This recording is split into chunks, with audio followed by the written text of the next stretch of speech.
Buenas tardes a todos. Excelentísimo señor presidente del Consejo Local de Hermandades y Cofradías de Algeciras, don Manuel Delgado Cerro, miembros de juntas de gobierno de las distintas cofradías presentes en este día. Sed todos bienvenidos a la segunda jornada jurídico-cofrade. Continuación de la primera jornada en la que contamos en el pasado año con la presencia de Carlos López Bravo. Esta actividad afronta su segunda edición con la intención de cumplir con dos objetivos: consolidación y mejora. Consolidación porque esta segunda jornada, gracias a las instituciones colaboradoras, cuenta con 2 días y se abordan otros temas, tales como el régimen fiscal y la protección de datos en la hermandad y cofradía. Asimismo, la organización de este evento corre a cargo de la tertulia cofrade jurídica El Centurión, creada para perpetuar este evento y afrontar otros retos. Los integrantes del Centurión no buscamos rivalizar con nadie en este mundo tan auténtico y peculiar como el mundo cofrade, sino mejorarlo. Por lo tanto, cualquier cofrade, que sea jurista o no, tiene las puertas abiertas para formar parte de esta familia. También aprovechamos este espacio para acordarnos de don Jesús Sáenz González, decano de la Facultad de Derecho de la Universidad de Cádiz, que no nos podrá acompañar en estos días debido a sus obligaciones académicas, pero que nos anima para seguir en este camino con la máxima ilusión. En segundo lugar, hablamos de una mejora. La celebración de esta segunda jornada en el Centro Documental nos ayuda a llegar a más personas, contando con un lugar más espacioso y que tiene en cuenta las necesidades de personas con movilidad reducida. También, en torno a los preparativos, se ha tenido en cuenta dentro de nuestras posibilidades llegar al público que puede requerir de estos conocimientos, los cofrades y miembros de Junta de Gobierno. Sin vosotros, las puertas de la gloria no podrían abrirse. Por último, solo tenemos un deseo en torno a estas jornadas: que la disfrutéis mucho, os supongan un entretenimiento y nos veamos el año que viene, si Dios quiere. Para vosotros y para las entidades colaboradoras, Ayuntamiento, Consejo de Hermandades, Facultad de Derecho, solo tenemos unas palabras: muchas gracias. A continuación, pues vamos a proceder a presentar al primer conferenciante, que, como bien sabéis, es don José Carlos Pérez Arias. Os voy a dar un poco de su biografía, tanto cofrade como personal y académica. José Carlos nació en Algeciras un 7 de marzo de 1996, es graduado en Derecho por la Universidad de Cádiz, posee máster de acceso a la abogacía por la misma universidad, ha realizado cursos de experto en Derecho Urbanístico en la UNED y obtuvo la mención honorífica Julio Benaloche a los mejores expedientes académicos de Derecho, otorgada por la Fundación Andaluza de Estudios Financieros y Tributarios. En cuanto... es corta, puesto que es joven, pero estoy seguro que dentro de unos años pues faltará hoja, dada tu gran capacidad intelectual y jurídica.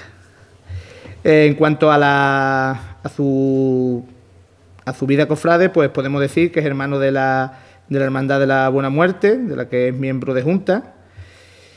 También es hermano de las Tres Caídas de Trinidad de Algeciras y de la Macarena en Sevilla, en el que tuve pues el gusto de poder ser el hermano que le firmó para poder pertenecer a nuestra querida hermandad de la Virgen de la Macarena de Sevilla.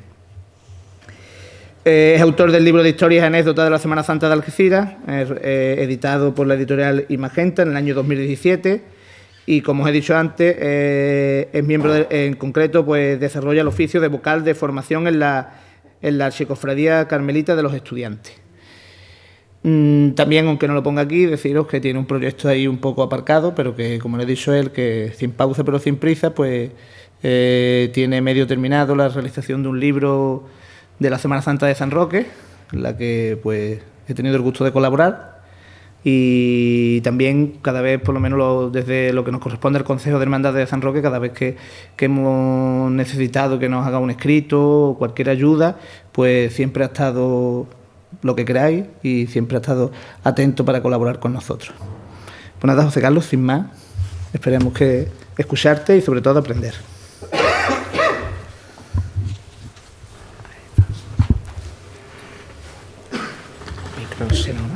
No, es suficiente.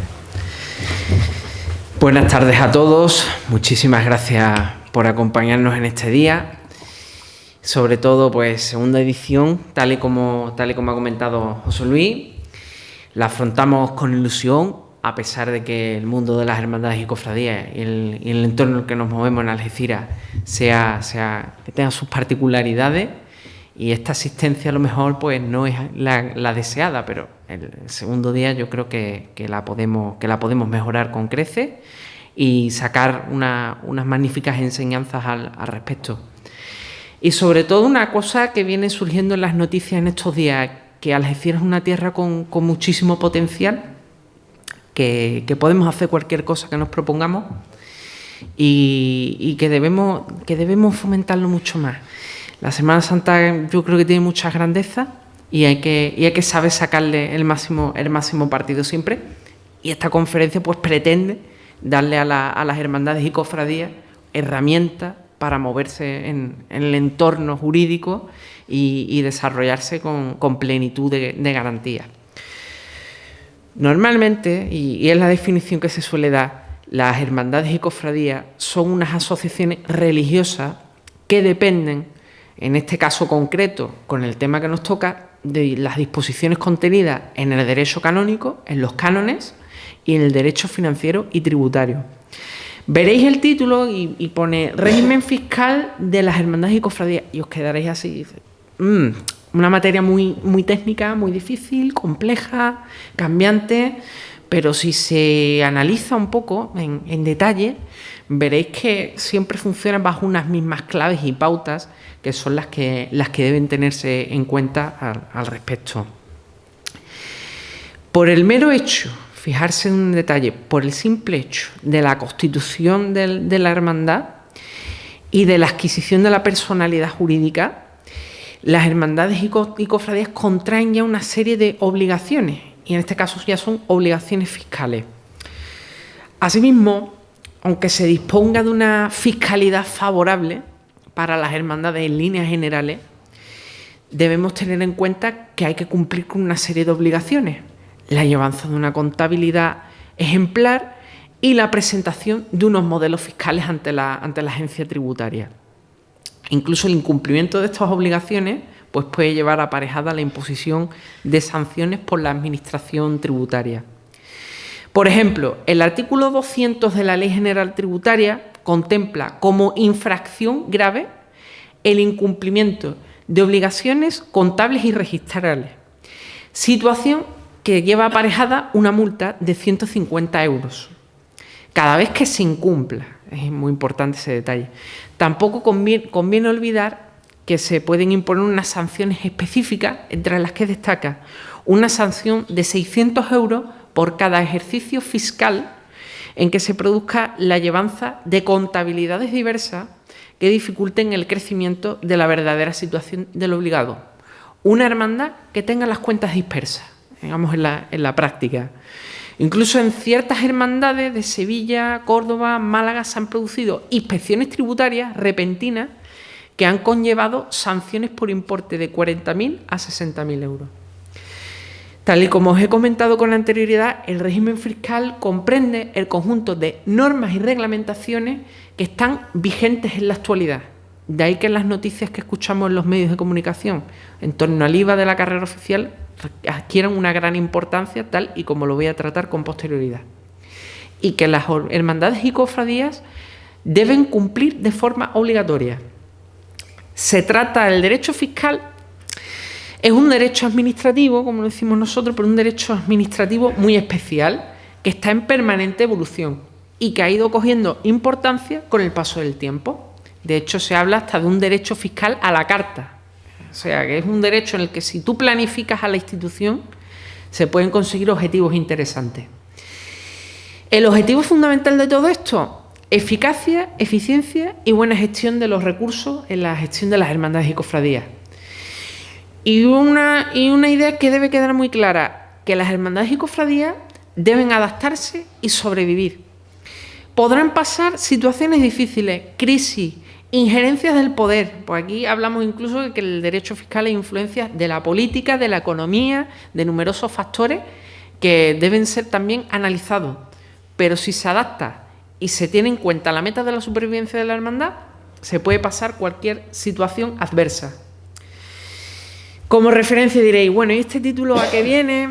El mundo cofrade, teorías y realidades. Bueno, Núñez de Herrera, en sus diversos manuscritos y obras literarias, en concreto en esta, ensalza y asimismo realiza una crítica muy sutil a diversos perfiles de la Semana Santa, y entre ellos a esas particularidades y esos terrenos sombríos que tiene el mundo de las cofradías.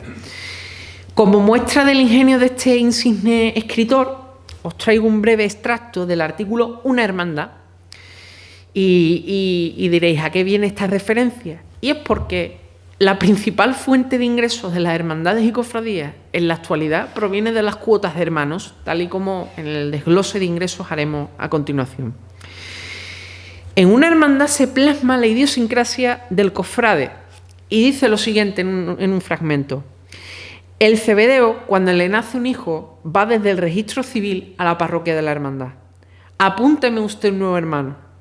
Aquí se llama José Salazar, por servir a usted y a Dios en cuanto le bautice.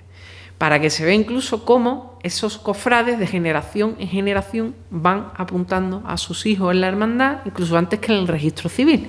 Y rara es la ocasión en la que te encuentras con una persona que te dice: yo he apuntado a mi hijo en la hermandad antes que en el registro civil. Muy peculiar. La Constitución española, la norma suprema de nuestro ordenamiento jurídico, en el artículo 31 de la Constitución se establecen los principios fundamentales de nuestro sistema tributario. Y se dice lo siguiente: todos, con esa referencia se dice, todos, sin excepción, contribuirán al sostenimiento de los gastos públicos, de los gastos que se generen en el entorno de la Administración, de acuerdo con su capacidad económica, a través de la articulación de un sistema tributario justo, basado en los principios de igualdad entre todos los contribuyentes y entre las distintas administraciones, porque incluso hay ocasiones en las que un mismo hecho genera distintos impuestos, y progresividad. Paga más quien más tiene, y quien menos tiene paga menos. Que en ningún caso tendrá alcance confiscatorio, o sea, no puede haber impuestos que supongan un desembolso económico capaz de acabar con la capacidad económica de la persona. El gasto público debe tener una asignación efectiva, equitativa de todos los recursos, y su programación y ejecución debe responder a dos criterios: eficiencia y economía. Y solo podrán establecerse los distintos impuestos y prestaciones a través de las distintas disposiciones legales a las que iré haciendo referencia. ¿Dónde están en este entorno de la Constitución las hermandades y cofradías? Esa es la pregunta que uno se hace muy ingenua. Pues en dos preceptos se encuentran referenciadas de forma implícita. Derecho de libertad religiosa, artículo 16 de la Constitución, con una libertad ideológica, religiosa y de culto de los individuos y comunidades, sin más limitación que la necesaria a razones de orden público. Asimismo, aunque el Estado sea aconfesional, el Estado español tenga o se caracterice por la confesionalidad, habrá una preponderancia en atención a criterios históricos de la religión católica. Y el derecho a asociación, porque las hermandades y cofradías no dejan de ser asociaciones, unas asociaciones de carácter religioso, circunscritas en la Iglesia. El derecho fiscal tiene unas fuentes que deben ser tenidas en cuenta, como son la Constitución que hemos mencionado, la Ley General Tributaria, que es la que define en términos generales quién debe pagar impuestos, qué figuras impositivas deben desarrollarse o puede establecer el legislador, los reglamentos de desarrollo de esa Ley General Tributaria, la jurisprudencia tributaria, que va estableciendo o va desarrollando conceptos jurídicos indeterminados y va haciendo precisiones al respecto en situaciones concretas. Pero en este caso, después de ver el funcionamiento de las hermandades y cofradías, la gestión y los impuestos, lo más importante son las consultas de la Dirección General de los Tributos, vinculantes y no vinculantes. Y las vinculantes son aquellas en las cuales tanto el obligado tributario como la Administración deben cumplirlas en su total integridad. En cuanto a los elementos que deben tenerse en cuenta para la fiscalidad, veo aquí a algunos jóvenes, probablemente a lo mejor en 2020 no os lanzáis a fundar una hermandad, pero dentro de unos años decís, bueno, ¿y si fundo una hermandad o una asociación parroquial? es muy importante preguntarse, ¿cuándo tienen personalidad jurídica las hermandades y cofradías? La personalidad viene con el decreto de erección canónica. Ahí ya nace una realidad que debe ser tenida en cuenta. Pero posteriormente, y el elemento más importante para operar a todos los niveles, para poder comprar bienes inmuebles, para poder entablar o realizar gestiones con la administración. Por ejemplo, para comprar la cera, la cera para el paso de la Virgen o del Cristo. Es muy importante estar inscrito en el registro de entidades religiosas dependientes del Ministerio de Justicia. Y en torno a esta inscripción hay algunas particularidades. Yo el consejo que doy a esos cofrades que quieran lanzarse a la aventura de crear hermandades es que ya el papel lo vayan olvidando en la administración y en la gestión diaria de la hermandad y se decanten por la implantación de sistemas informáticos avanzados, con bases de datos actualizadas de los hermanos o de los posibles asociados, así como tener en cuenta o tener instalada la certificación digital con su firma electrónica, porque la administración ya va pidiendo una serie de pasos que son telemáticos y podemos ahorrar tiempo, recursos y dinero. Eso es muy importante. Ahora bien, no todas las entidades tienen los mismos recursos, eso hay que reconocerlo. ¿Y cómo se podría salvar en un momento determinado la inscripción, esta inscripción para la adquisición de la personalidad jurídica? Por ejemplo, sin necesidad de obtener el certificado que nos facilite la Fábrica Nacional de la Moneda y Timbre.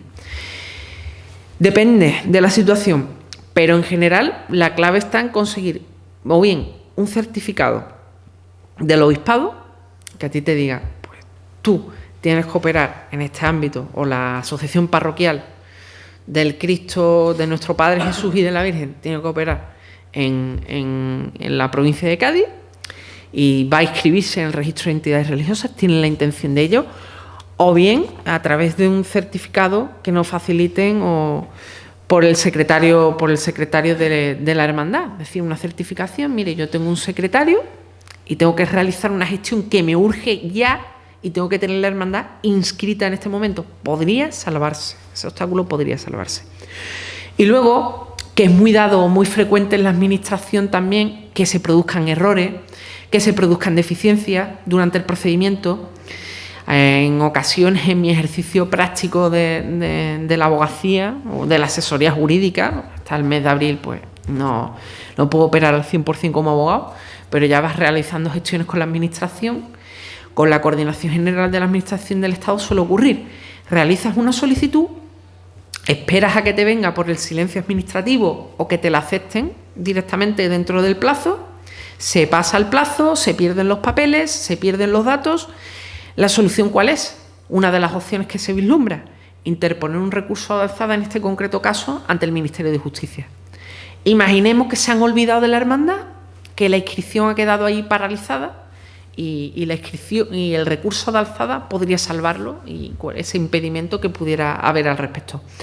Sé que en Algeciras ya todas las hermandades están a falta, alguna a lo mejor a falta de algún trámite, pero todas están para ser inscritas ya en el registro de entidades religiosas, sin que ese problema en Algeciras no se da. Asimismo, para operar a efectos fiscales, hay que, junto a la inscripción en el registro de entidades religiosas, dependiente del Ministerio de Justicia, hay que acudir a la administración tributaria en su sede electrónica y obtener el NIF a través del modelo en este caso que nos habilite con la numeración específica, se rellenan los datos de la hermandad y se logra el número de identificación fiscal para las distintas facturas que pudieran emitirse y documentaciones. Cuanto a la representación legal, un detalle muy importante, escuchar los medios de comunicación hace unos años, a raíz de estos cambios del Real Decreto de 2015, en torno al registro de entidades religiosas, ¿en quién recae la representación legal de la hermandad? Cuando se compra el paso de un Cristo, ¿lo compra el hermano mayor a título personal? ¿O ya lo compra la hermandad? Esa es la pregunta que yo me hice de forma inocente. Y yo escuché a esta persona vinculada con las hermandades de cofradías y decía, no podía ni dormir, era una responsabilidad altísima ser hermano mayor y que cualquier operación que realizara la hermandad, quien firmaba era el hermano mayor y la responsabilidad recaía sobre el hermano mayor de cualquier gestión que no se hiciera de forma adecuada o impago. En este caso, ya la responsabilidad no es de forma personal del hermano mayor, sino que ya es institucional, a nivel institucional. Si bien es cierto que en el registro debe constar como máximo representante el hermano mayor y su junta de gobierno. Con respecto a la normativa fiscal, ahora iré dando paso a paso, impuesto a impuesto, el desarrollo del sistema tributario de las hermandades. Se produjo un cambio importante en 2015 a raíz en especial en torno al impuesto de sociedades. Yo creía de forma ingenua y decía, bueno, las hermandades son entidades sin ánimo de lucro que no van a buscar maximizar el beneficio como las empresas, pues tendrán un régimen único. Pensé eso y bueno, y analicé el asunto con una perspectiva ya más objetiva y los regímenes, las hermandades disponen de una optatividad de regímenes. Se pueden acoger al régimen general a través del artículo 124.3 de la Ley del Impuesto de Sociedades o bien al régimen de entidades sin ánimo de lucro de la Ley 49/2002, que en lo no regulado entra también en juego la normativa tributaria general y la Ley del Impuesto de Sociedades. Por lo tanto, os preguntaréis, ¿qué sistema es el más beneficioso? ¿Cuál es el sistema más beneficioso? ¿O qué diferencias hay entre un sistema y otro? Pues hay unas diferencias económicas y también se dan unas diferencias de gestión. De un lado, tenemos un sistema en el que hay un mayor número de exenciones, incluso se contempla la exención para la realización de obras de un museo. Imaginemos una hermandad o cofradía que tiene que montar los expositores de enseres en su casa de hermandad y que eso ya le supone un coste económico bastante importante y que lo quiere tener abierto al público también. Pues a través de este sistema también se lograrían exenciones tributarias en materia de impuestos de sociedades. En cambio, en el otro sistema no hay prácticamente exenciones, salvo las exenciones generales previstas, en tanto en cuanto pues tienen que estar relacionadas a las explotaciones económicas. Imaginemos una hermandad que no hace actos, no monta caseta en la feria, no monta sus ambigús en las barras de los cultos. Imaginemos esa hermandad que tiene una actividad ya más donde prima más lo religioso. Quizá es más ventajoso el régimen general. Pero el mejor régimen para las hermandades, una hermandad con actividad, con vida, es el 49/2002. ¿Cuáles son los requisitos para acogerse a cada régimen? La opción del 124.3, que es el régimen general. La declaración, las obligaciones declarativas, no son obligatorias para las hermandades y cofradías. Los requisitos concretos: que los ingresos totales no superen los 75.000 euros, que los ingresos correspondientes a rentas no exentas no superen los 2.000 euros anuales y que todas las rentas no exentas obtenidas estén sometidas a retención. Típico caso de la hermandad que vende lotería de Navidad todos los años, que la vende tanto en décimos como en participaciones, tanto en los tickets. En la segunda referencia que os he hecho, que es en los ingresos correspondientes a rentas no exentas que no superen los 2.000 euros anuales, cuando se hace esa precisión se tienen en cuenta los ingresos totales, no los beneficios, que es un detalle muy importante. Esos beneficios no se hace referencia, sino los ingresos. Por ejemplo, hemos vendido 1.000 papeletas de lotería de Navidad que nos supondrán un ingreso de 10.000 euros, sin descontarle los gastos de imprenta y todos los gastos de gestión. Entonces, estaríamos en ese marco, no podríamos acogernos a ese régimen. Opción del 49.2. Si no se cumplen los requisitos del 124.3, toca acogerse a esta opción. Y entiendo que es la mejor. Requisitos de este régimen fiscal. Primero, perseguir fines de interés general de la entidad. He leído por ahí en algunos foros, en algunos mentideros, que hay hermandades que tienen con gastos de representación o dieta a los miembros de junta de gobierno. pues en ese caso no podrían acogerse a este régimen de entidades sin ánimo de lucro. En segundo lugar, que se destinen a dichos fines al menos el 70% de las rentas derivadas de explotaciones económicas y transmisiones de bienes o derechos. En este punto hay que tener muchísimo cuidado porque suele ser la práctica en las hermandades, sobre todo cuando estamos en pequeños grupos, que tenemos al hermano constructor que tiene su empresa de construcción y le decimos, oye, pues te vamos a presupuestar la obra de la casa de hermandad, pues sabemos que eres hermano nuestro, que vas a estar más preocupado que el resto, que le vas a poner mayor profesionalidad y te vamos a encargar este proyecto. Si ese hermano nos presupuesta, nos dice lógicamente que eso vale un dinero, pues ya estamos hablando que esa actividad o que ese acto que debemos incluir en los presupuestos anuales de la hermandad no se acoge a ese fin de interés general y se trata de una explotación económica que va hacia el interés del hermano. Eso es importante. Aquí cuando se habla de interés de la hermandad, es del interés de la hermandad en su conjunto. Efectivamente, también va relacionado con ello, no solo a esas explotaciones económicas, que hay que tener mucho cuidado con ellas, cuando esa hermandad tiene unos ingresos por casetas, por lotería de Navidad bastante elevados, hay que tener mucho cuidado al respecto de calcular muy bien lo que tenemos. Ahí es muy importante la contabilidad. En línea con lo que decía de ese constructor, pues que los miembros de junta no sean los destinatarios principales de la actividad de la institución. O sea, lo que persigue esta ley y este sistema es que los miembros de junta separen su finalidad personal, su actividad personal, de la actividad de la hermandad. Efectivamente, también los cargos, tal y como he comentado, deben ser gratuitos. Y luego, que en caso de disolución, que eso ya no se da, eso se dio en Sevilla, en una hermandad muy antigua que llegó a la disolución y luego llegó a refundarse, que fue la hermandad de la Veracruz, que en caso de disolución o patrimonio se destine a entidades consideradas o beneficiarias del mecenazgo.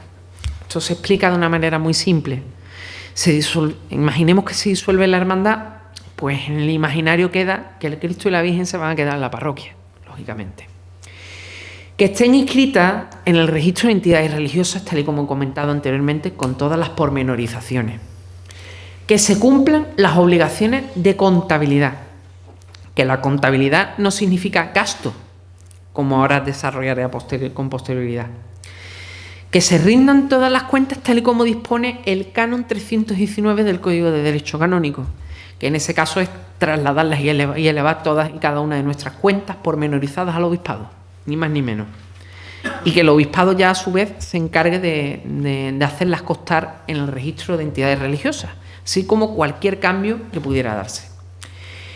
Y la elaboración y presentación anual de una memoria económica en la que se especifiquen los ingresos y gastos del ejercicio por categorías y proyectos.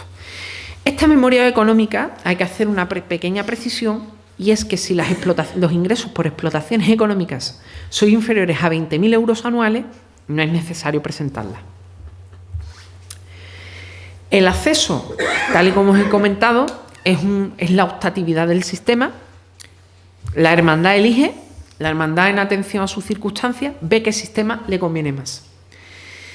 Las hermandades y cofradías podrán acceder a este régimen fiscal en el plazo y en la forma que reglamentariamente se establezca. Y os preguntaréis, en este plazo, en este régimen, ¿cuál es el plazo existente para presentar las cuentas? ¿Cuándo se cierra el ejercicio, se entiende cerrado el ejercicio económico? Normalmente es a los 25 días naturales siguientes, transcurrido un plazo de 6 meses, pasado ya 6 meses, de la finalización del ejercicio económico. Sería finalizado diciembre, ya de este año, 2020, se le suman 6 meses y luego se cuenta 25 días. En cuanto para acogerse a este régimen y para la identificación fiscal, hay que comunicarlo a la agencia tributaria y presentar el 036. Que este es un modelo 036 ya más anticuado y ya está adaptado en la página web de forma telemática con todas las casillas y categorías. Otro elemento importante para impedir sanciones, pues aquí lo que buscamos es una gestión eficaz, no solo hay que cumplir con obligaciones fiscales, sino también con obligaciones eclesiásticas. Rendimos cuentas ante las administraciones y ante el obispado y ante las autoridades eclesiásticas. La gestión debe ser con una cuidada contabilidad, rindiendo cuentas y muy recomendable, aunque no sea obligatorio en todos los casos, realizar una memoria anual económica. Un elemento muy interesante para los hermanos de las hermandades, que no todos lo tienen en cuenta, y esto lo hablamos siempre en la hermandad de forma informal. Cuando llega el mes de abril y hay que hacer IRPF, hay que hacer renta, declaramos la renta. Es una opción que tienen los hermanos para incentivar esa inversión que hacen en un patrimonio cultural y religioso, y la Administración Tributaria lo tiene en cuenta. Nos podemos quitar de la cuota íntegra del IRPF el resultado de aplicar a la base de deducción el pago que hacemos a las cuotas de hermanos, las donaciones y aportaciones. Si lo hacen las personas físicas, los primeros 150 euros a un 75%, el resto de donativos, imaginemos que durante el año voy acumulando distintas donaciones, las declaro en el IRPF y obtendré un 30% de deducción. ¿Y qué son los donativos recurrentes? Si en las 3 últimas declaraciones de la renta realizo la misma aportación, imaginemos, pago la misma cuota de hermano durante 3 años seguidos, pues se entiende que es un donativo recurrente y tendremos derecho a una deducción del 35%. En la mayoría de los casos, si ya tenemos a la hermandad inscrita en el registro, con su identificación fiscal, si ya la tenemos dada de alta y con el modelo 100, creo que es el modelo 100, relleno y actualizado, al hermano le sale automáticamente lo que le corresponde por desgravación fiscal. En el caso que me ocurre con alguna de las hermandades en las que formo parte, ya me aparece en la declaración de las rentas de forma automática. En los ingresos de las hermandades, muy importante, las cuotas de hermanos, 60-70% del presupuesto calculado, un presupuesto tipo de 40.000, 50.000 euros. Limosnas de salida y papeletas de sitio, donaciones, las subvenciones y ayudas, que son las partidas económicas que sobre todo nos proceden del ayuntamiento y en otras localidades del reparto de ingresos de la carrera oficial, de los palquillos, y otros ingresos pues por eventos, venta de artículos religiosos, herencias, que estas son las designaciones, digamos, testamentarias, concesiones testamentarias, que yo digo, a la hermandad de Algeciras por 50 euros, le doy un 10% de mi patrimonio. Esa declaración testamentaria irá directamente pues a beneficio de la hermandad. En estos ingresos va a ser el elemento clave, como hago en esa precisión, la tributación más favorable. Hay que coger el sistema que más nos beneficie. Las donaciones en las hermandades y cofradías. ¿Qué entendemos por donación? Pues aquella asignación de bienes o en dinero en especie que hacemos a una tercera persona, que es lo que dice el artículo 618 del Código Civil. Exentas del impuesto de sociedades están las rentas obtenidas por entidades sin fines lucrativos, derivadas de los ingresos por donativos y donaciones recibidos para colaborar con los fines de la entidad. Luego en las donaciones entra en juego otro elemento, como es la ley del mecenazgo, en la que se establecen incentivos fiscales.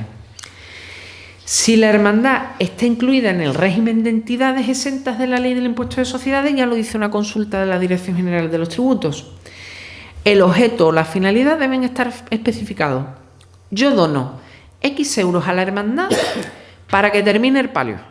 Ya le estoy diciendo hacia qué finalidad va de la hermandad y va hacia un fin que está dentro de la propia hermandad. No sería una finalidad que pueda entenderse que es externa, ni mucho menos. Y otra vez hacemos referencia al papel de las herencias, también con ese impuesto de sucesiones y donaciones, pero que ni siquiera trato, pues está bonificado en Andalucía el 99%. Las subvenciones están contempladas en la ley de subvenciones. Pueden ser públicas o privadas. Las públicas, las procedentes, pues sobre todo de entidades locales, autonómicas, y las privadas, pues de las fundaciones y de las obras sociales de las extintas cajas de ahorros. El tratamiento fiscal a efectos de IRPF, sociedades IVA, en la mayoría de los casos, por no decir en su totalidad, están exentas de tributación. La cantidad integraba total a la hermandad y sin ningún problema. Con respecto a las exenciones, están exentas aquellas explotaciones económicas que son de carácter auxiliar o complementario, así como aquellas obligaciones que provean o procedan del cumplimiento de obligaciones contables, o imaginemos, hermandad que necesita un inmueble para guardar los pasos, que se suele dar también, no solo la casa de hermandad, el alquiler de ese inmueble estaría exento de tributación también. Con respecto a los tributos locales, a las hermandades y a los impuestos más cercanos, la exención de IBI está en vigor y aquella hermandad o entidad que todavía no sea beneficiaria de esa exención debe hacer lo siguiente: en nuestra ciudad acudir a la oficina tributaria, al Servicio Provincial de Recaudación y Gestión Tributaria, y solicitar, con base a una normativa en concreto nacional, como es el artículo 15 de la Ley 49/2002, que es acogerse al régimen de entidades sin ánimo de lucro. Elevar un escrito y decir: somos una entidad sin ánimo de lucro y queremos beneficiarnos de la exención en el impuesto sobre bienes inmuebles. La argumentación tradicional en este punto siempre ha sido el acuerdo con la Santa Sede de 1979 en el bloque de obligaciones económicas, en el que se decía que la Iglesia Católica es beneficiaria de cuantas exenciones y beneficios fiscales procedan. Y otro de los argumentos tradicionales que se ha usado legales para intentar lograr esta exención ha sido el artículo 62 del Real Decreto 2/2004, los bienes de la Iglesia Católica. ¿Pero qué decía la Administración tributaria? Las hermandades. Pues las hermandades decían: somos iglesia, somos miembros de la Iglesia Católica, en los escritos, pero decían: las hermandades son asociaciones de la Iglesia, asociaciones de carácter religioso, o lo que es lo mismo, no la Iglesia Católica como tal. Por lo tanto, se hacía esa diferenciación y se pedía que se acudiera al régimen de entidades sin ánimo de lucro. Y luego, de forma simbólica, testimonial, en otras localidades, tenemos el pago de tasa de ocupación de vía pública, pues por la instalación de la carrera oficial en algunos municipios. Y en este punto es interesante hacer la precisión de que el Consejo Local de Hermandades y Cofradías, uniones de hermandades, asociaciones de hermandades y cofradías, pues también están vinculadas por la normativa tributaria y deben cumplir con las obligaciones fiscales.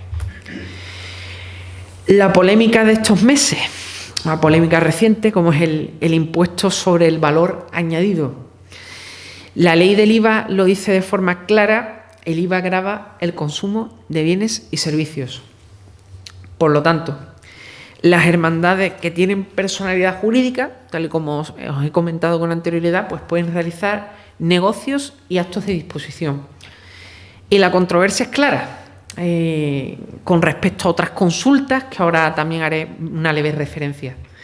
Consulta del año 2016, de 31 de agosto de 2016.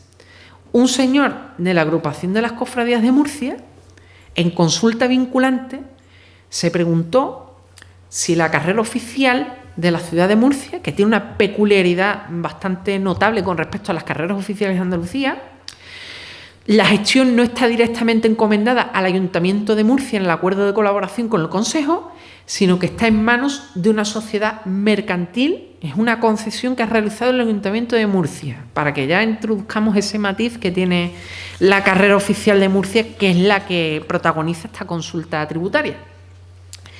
Y este señor se preguntó si generaba impuestos sobre el valor añadido, el pago del IVA, el pago de los señores abonados de la carrera oficial de Murcia. Y os voy a detallar los aspectos centrales de esta consulta, que no salen en los medios de comunicación. A mí me ha costado muchísimo trabajo encontrarla, pero he quedado con ella. Descripción que realiza la consulta.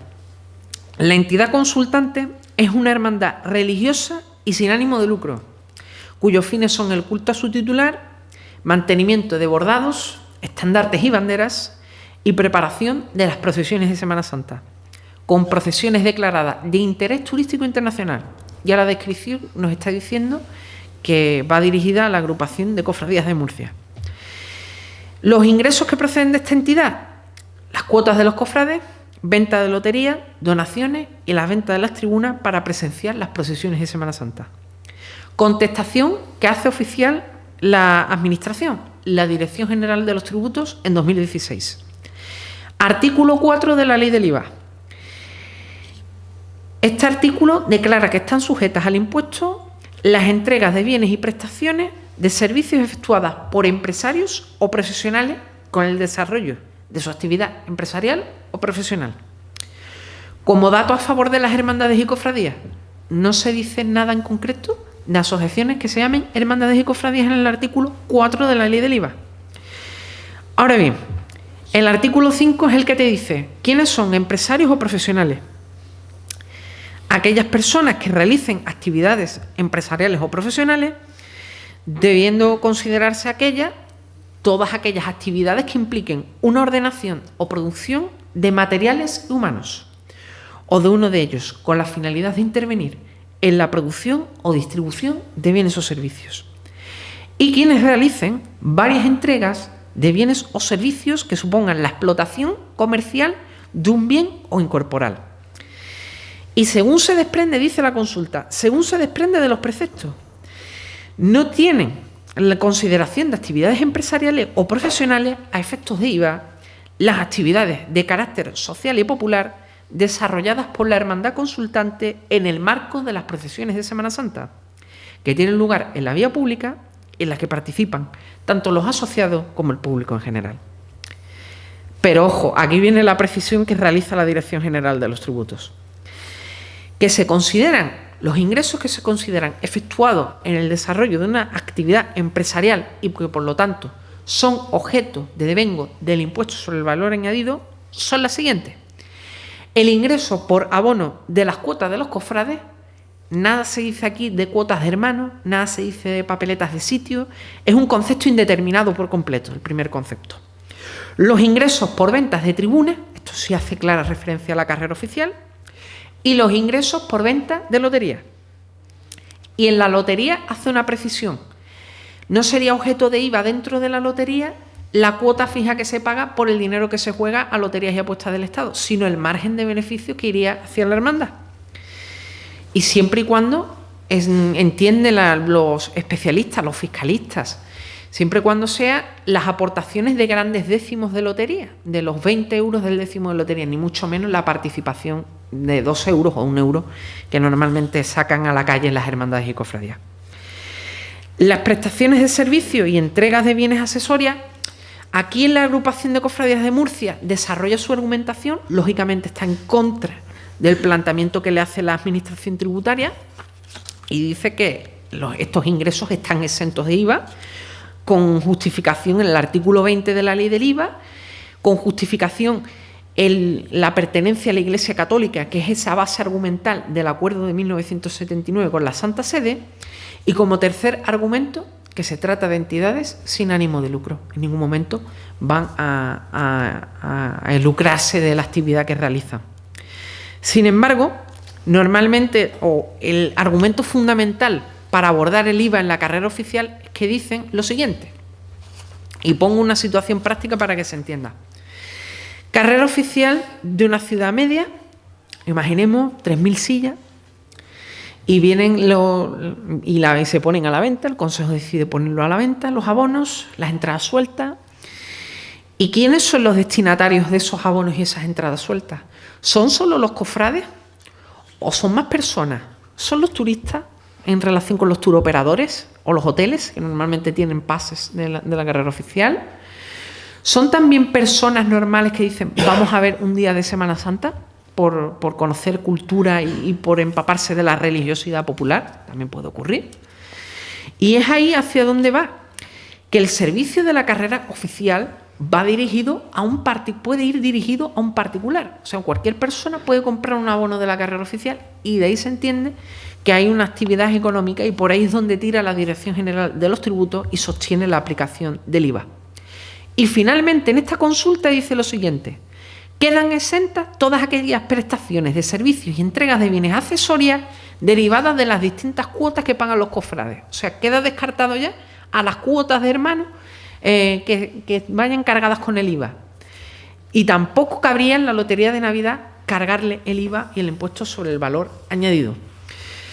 Son muchas las interpretaciones que han ido saliendo estos días, estos meses, desde el 27 de diciembre de 2019, y muchas las opciones que han tomado los distintos consejos y agrupaciones de hermandades y cofradías. Unos consejos han apostado por no aplicar directamente el IVA, que yo es el consejo que doy, no aplicar directamente el IVA este año, debido a que se puede entrar en fase de aclaración, de precisión, de cómo va a quedar esto diseñado, porque quedan claras que aquí son muchísimas las dudas. Y otros consejos también han optado por decir, aplico el IVA, pero al mismo tiempo voy a abrir la vía económico-administrativa y le voy a hacer reclamaciones económico-administrativas a la Administración para que declare exento de IVA a la carrera oficial. ¿Se debe considerar la carrera oficial un servicio dirigido al consumidor? Esa es la duda. Nuestra carrera oficial, por desarrollar algunos datos y precisiones con respecto al resto de carreras oficiales, este año aspira a tener 1000 sillas, en la que va a haber distintos abonos o distintos precios y localidades, y se van a ofertar teóricamente para toda la Semana Santa. Un margen muy pequeño va a quedar para entrada suelta, en atención a la demanda y a la oferta.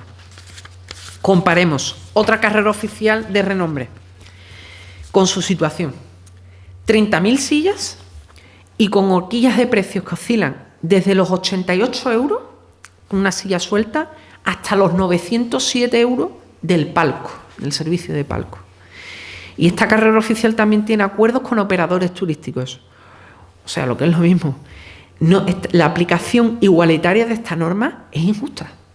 En su base es injusta, porque hay carreras oficiales que corren con una gestión a cargo del Consejo, muy artesanal, muy luchada, y otras carreras oficiales muy profesionalizadas, con una gestión externalizada. Entonces hay que tenerlo en cuenta al respecto. Como conclusiones, el régimen fiscal obliga a estar atento a los cambios que se produzcan continuados. Sin ir más lejos, ayer saltó una noticia que es una posible solución, el diálogo entre administraciones para solicitar la exención total del impuesto en torno a la carrera oficial, o la aplicación del IVA cultural del 10%, porque no hay que olvidar que esto no es un espectáculo a secas, sino que esto tiene unas repercusiones, esto parte de un folclore, de una idiosincrasia, de unos valores religiosos, y que eso debe ser preservado. Y tocará pagar impuestos siempre y cuando se conserven dos principios: progresividad y capacidad económica. Y ya como cierre, como recogí